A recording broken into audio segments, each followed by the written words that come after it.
નમસ્કાર મિત્રો, Andy Gohil YouTube ચેનલમાં આપનું ફરી હાર્દિક સ્વાગત છે. તો મિત્રો, આજે આપણે ધોરણ 6 સત્ર 2 એકમ 11 એક જાદુઈ પત્રની વાર્તાની સ્વ અધ્યયન પોથીની સમજ અને તેના પ્રશ્નોનું સોલ્યુશન જોઈશું.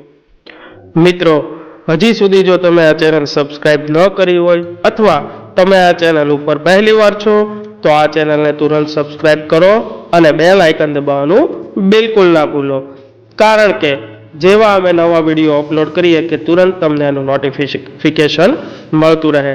અને હા મિત્રો, આ વિડીયો જો તમને પસંદ આવે અને ઉપયોગી લાગે તો તમારા અન્ય મિત્રોને પણ શેર કરવાનું બિલકુલ ના ભૂલશો. મુખ્ય પ્રશ્ન 1. ચિત્રના આધારે નીચે આપેલા પ્રશ્નોના જવાબ આપો. મિત્રો, અહીં આપણને એક સિનેમા ઘર એટલે કે થિયેટરની ટિકિટ આપેલી છે કે જેની અંદરથી આપણને વિવિધ પ્રકારના પ્રશ્નો પૂછેલા છે. તો આપણે અહીં એ પ્રશ્નોના જવાબ આ ટિકિટમાંથી શોધી અને નીચે આપેલ ખાલી જગ્યામાં લખવાના છે. તો મિત્રો, આપણે જોઈએ કે આ પ્રશ્નોના જવાબ કઈ રીતે આપણે લખી શકીશું અને કયા કયા તેના જવાબો છે.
મુખ્ય પ્રશ્ન 2. નીચે આપેલા વાક્યોને પાઠના ઘટનાક્રમ પ્રમાણે ગોઠવો. તો મિત્રો, અહીં આપણને કેટલાક વાક્યો આપેલા છે. તો આ વાક્યો પાઠની અંદર જે ઘટનાક્રમ છે તે પ્રમાણે નથી, પરંતુ આડાઅવળા ક્રમમાં ગોઠવેલા છે. તો તેને આપણે ફરીથી સાચા ક્રમમાં ગોઠવવાનો પ્રયત્ન કરીશું અને સાચો ક્રમ કંઈક આ રીતે બની શકે છે.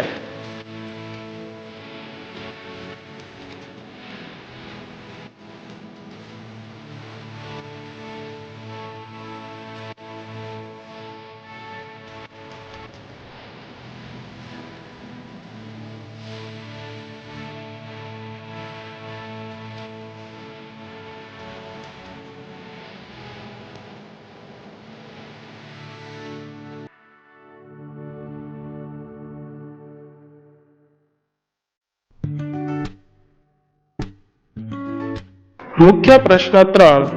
અહીં રૂઢિપ્રયોગ અને તેના અર્થ આડા-અવળા થઈ ગયા છે. તેને યોગ્ય રીતે જોડી વાક્ય પ્રયોગ કરો. મિત્રો, અહીં આપણને કૌંસમાં કેટલાક રૂઢિપ્રયોગ અને સાથે સાથે તેના અર્થ પણ આપેલા છે. તો આપણે રૂઢિપ્રયોગ અને તેની સામે તેનો સાચો અર્થ આ કોષ્ટકમાંથી ગોતી અને નીચે રૂઢિપ્રયોગનો વાક્યમાં પણ પ્રયોગ કરવાનો છે. તો હવે આપણે જોઈશું કે એ રૂઢિપ્રયોગ, તેનો અર્થ અને તેનું વાક્ય પ્રયોગ કઈ રીતે થઈ શકે છે.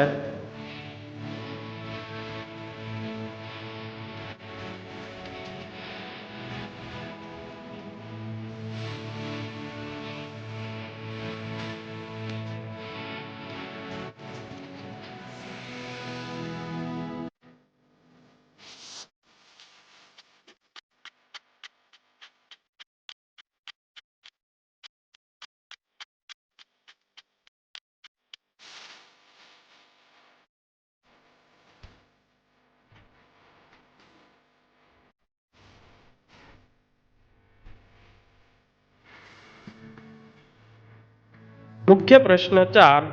પાઠમાં વપરાયેલા અંગ્રેજી શબ્દ પર વર્તુળની નિશાની કરો. આ શબ્દોના ગુજરાતી અર્થ લખો. મિત્રો, અહીં આપણને ચોરસની અંદર પાઠમાં વપરાયેલા અને એ સિવાયના કેટલાક બીજા અંગ્રેજી શબ્દો આપેલા છે. તો અહીં આપણે જે પાઠમાં આવતા અંગ્રેજી શબ્દો છે તેના ઉપર વર્તુળ કરી અને આપણને જે ખાલી જગ્યા આપી છે તેની અંદર એ અંગ્રેજી શબ્દો અને તેની સામે તેના ગુજરાતી અર્થ પણ લખી અને જોઈશું.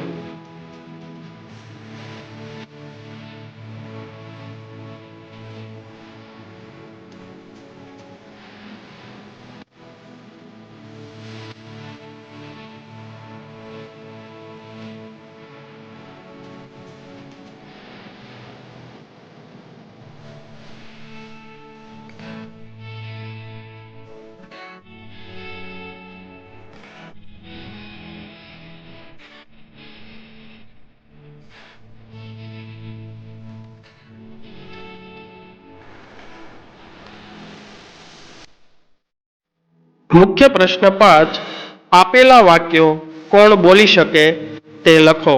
મિત્રો અહીં આપણને 5 જેટલા વાક્યો આપ્યા છે અને આ વાક્યો જે આપેલા છે એ આ પાઠના આધારે કયું કયું પાત્ર બોલી શકે તે તેની સામેની ખાલી જગ્યામાં આપણે લખવાનું છે.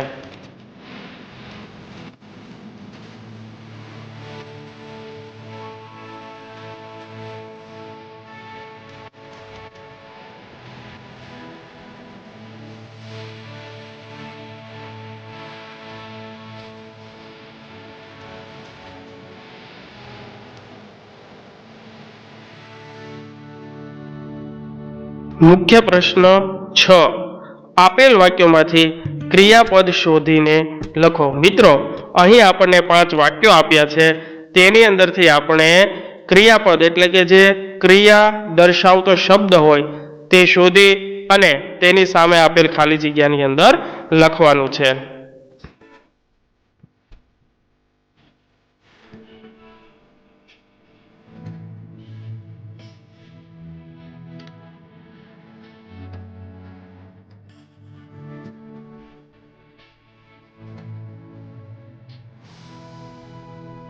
મુખ્ય પ્રશ્ન 7 આપેલ ફકરામાં યોગ્ય વિરામ ચિહ્નો મૂકી લખો. તો મિત્રો અહીં આપણને જે ફકરો આપેલો છે તેની અંદર ક્યાંય વિરામ ચિહ્નોનો ઉપયોગ થયો નથી. તો આપણે એ ફકરાની અંદર જે જગ્યાએ જે વિરામ ચિહ્નનો ઉપયોગ થતો હોય તે વિરામ ચિહ્નોને તેની જગ્યાએ મૂકી અને ફરીથી આખો ફકરો લખવાનો છે, જે કંઈક આ રીતે થઈ શકે છે.